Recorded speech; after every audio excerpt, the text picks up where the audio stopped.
శ్రీ లలితా సహస్రనామ స్తోత్రంలోని 766వ నామం జపా పుష్ప నిభాకృతి. మంత్రస్వరూపంలో శ్రీ జపా పుష్ప నిభాకృత్యై నమః.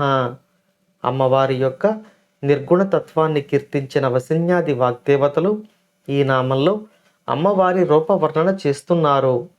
అమ్మవారిని శుద్ధ పరబ్రహ్మముగా మనం ఇంతకుముందు నామంలో కీర్తించుకున్నాం. అమ్మవారి యొక్క సాధకులకు అమ్మవారు ప్రసాదించే ఉత్తమ స్థితిగతుల గురించి స్వర్గాపవర్గద అనే నామంలో తెలుసుకున్నాం.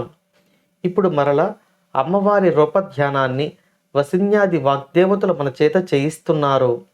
అమ్మవారు ఈ నామంలో జపా పుష్ప నిభాకృతి అని కీర్తించబడుతున్నారు.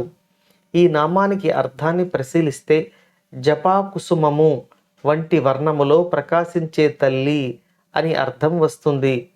జపా కుసుమము అంటే ఎర్రని దాసాని పువ్వు యొక్క వర్ణంలో అనుగ్రహించే తల్లి అని మనం తెలుసుకోవచ్చు. అమ్మవారి యొక్క వర్ణము అరుణవర్ణము అంటే ఎర్రని వర్ణం అని శ్రీ లలితా సహస్రనామ స్తోత్రం యొక్క ధ్యాన శ్లోకంలోనే మనం తెలుసుకున్నాం. అటువంటి తల్లి ఈ నామంలో మరల ఎర్రని వర్ణంలో ప్రకాశిస్తుంది అని వసిన్యాది వాగ్దేవతలు తెలియచేస్తున్నారు.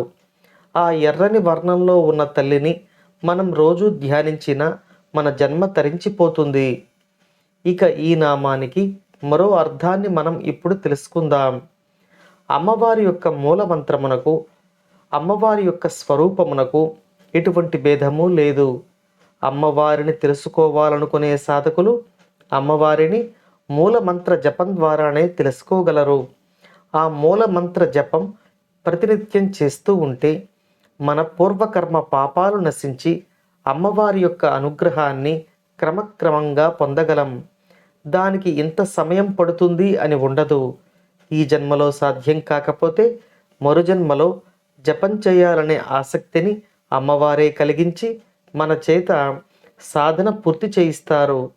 అలా మన యొక్క జపము కుసుమమై అంటే జపా కుసుమము మనకు వికసించేటప్పుడు అమ్మవారి యొక్క శక్తి మొదటగా ఎర్రని వర్ణంలో సాధకుని యొక్క ఆజ్ఞాచక్రమునందు దర్శనమిచ్చి క్రమంగా వికసిస్తూ అమ్మవారి యొక్క స్వరూపాన్ని సాధకునికి దర్శనం చేయిస్తుంది అనే ఉపాసనాపరమైన రహస్యాన్ని ఈ నామంలో వసిన్యాది వాగ్దేవతలు మనకు తెలియచేస్తున్నారు.